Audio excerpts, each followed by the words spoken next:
Mes chers compatriotes, demain, 4 avril 2023, nous célébrons le 63e anniversaire de l'accession de notre pays à la souveraineté internationale. J'adresse à chacune et chacun de vous mes chaleureuses félicitations. Par une heureuse coïncidence, notre fête nationale, symbole de ce qui nous rassemble au-delà de nos différences, se tient cette année sous le signe de la communion religieuse en ces temps bénis de jeûne et de carême. Voilà ce qui nous rappelle l'héritage des anciens, hommes de foi et de courage, qui ont bravé l'hostilité coloniale et sa prétendue mission civilisatrice et se sont donnés corps et âme pour former, éduquer et guider afin que nous soyons ce que nous sommes aujourd'hui.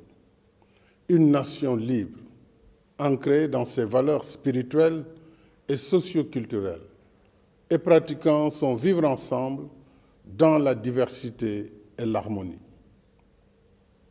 Nous devons respect et protection à ce legs ancestral, fondement essentiel de notre modèle de société. Je rends hommage à nos résistants et à nos héros qui, aux heures sombres de l'esclavage et de la colonisation, ont livré la bataille de l'honneur et refusé, au péril de leur vie et de leur liberté, que le destin de notre peuple soit scellé dans la servitude et l'aliénation.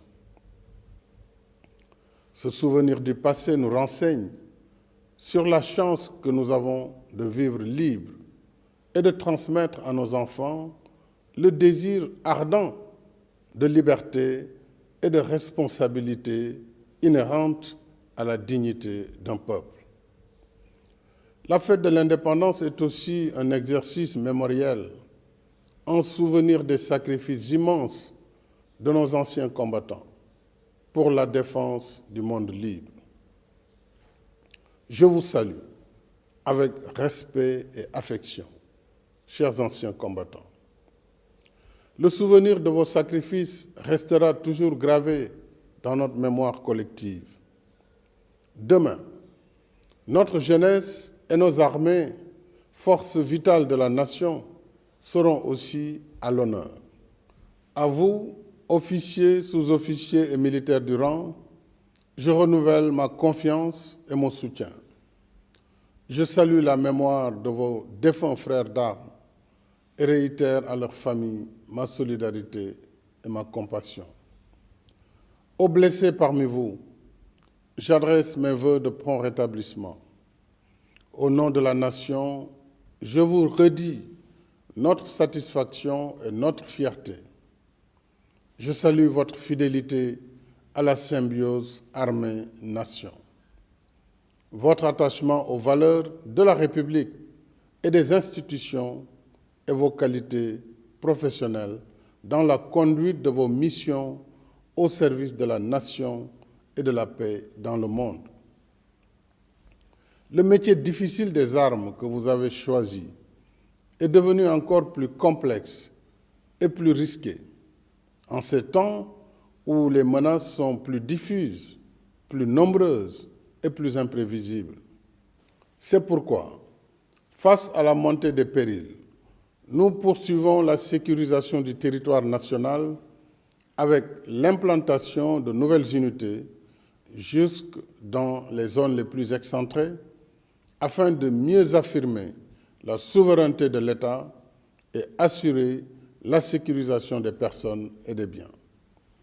S'agissant de la gendarmerie nationale, de nouveaux escadrons de surveillance et d'intervention ont été créés dans 12 localités. Saraya, Bignona, Sédhiou, Koungheul, Ranérou, Ndioum, Podor, Kaffrine, Fatick, Mbour, Keur Massar et Diamniadio.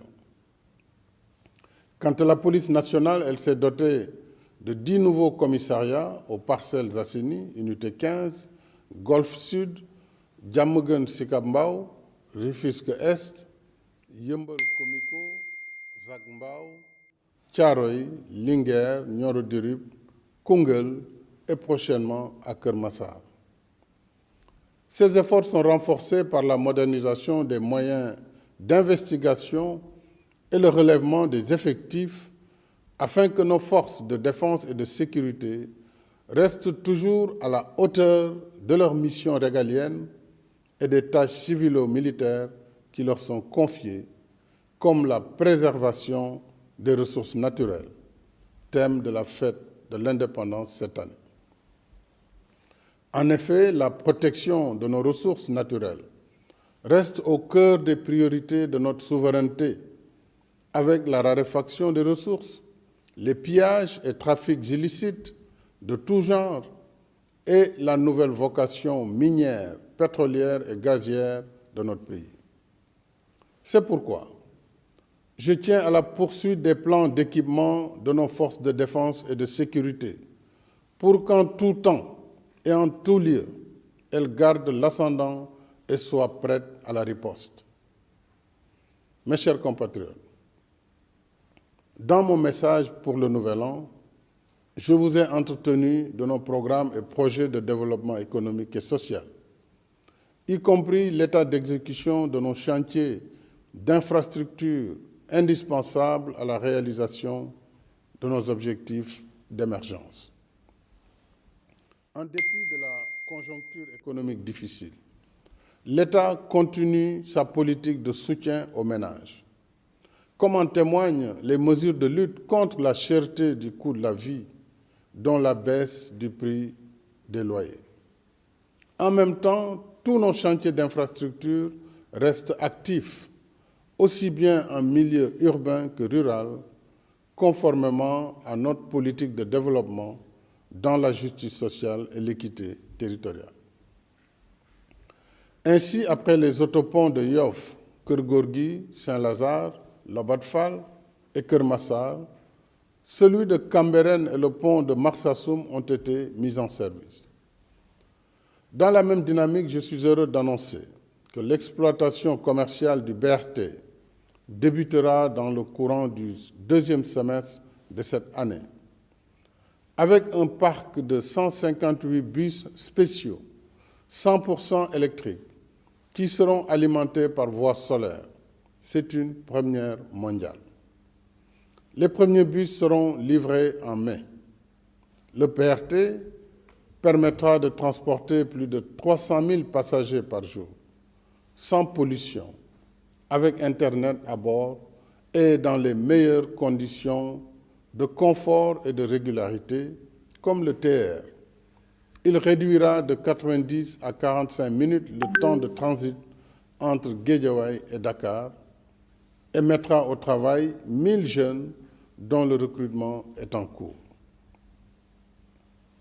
Mes chers compatriotes, demain, aux côtés de nos vaillantes forces de défense et de sécurité, notre jeunesse vibrante sera aussi à l'honneur, à la place de la nation, parce que c'est elle qui, assurant la relève, porte nos espoirs pour le futur. À vous les jeunes, je voudrais vous dire que je mesure pleinement vos rêves, vos aspirations et ambitions légitimes d'être utiles à vous-même, à vos familles et à votre pays. Vous resterez au cœur de mes préoccupations. C'est le sens des investissements que nous continuons de faire dans l'éducation et la formation, y compris pour nos daara modernes. C'est aussi le sens de nos politiques de soutien à l'employabilité par l'enseignement du savoir-faire. Dans tous les pays, l'expérience montre que si la diffusion des connaissances livresques permet d'avoir un diplôme, elle ne suffit pas pour offrir la qualification nécessaire à l'emploi ou à l'auto-emploi.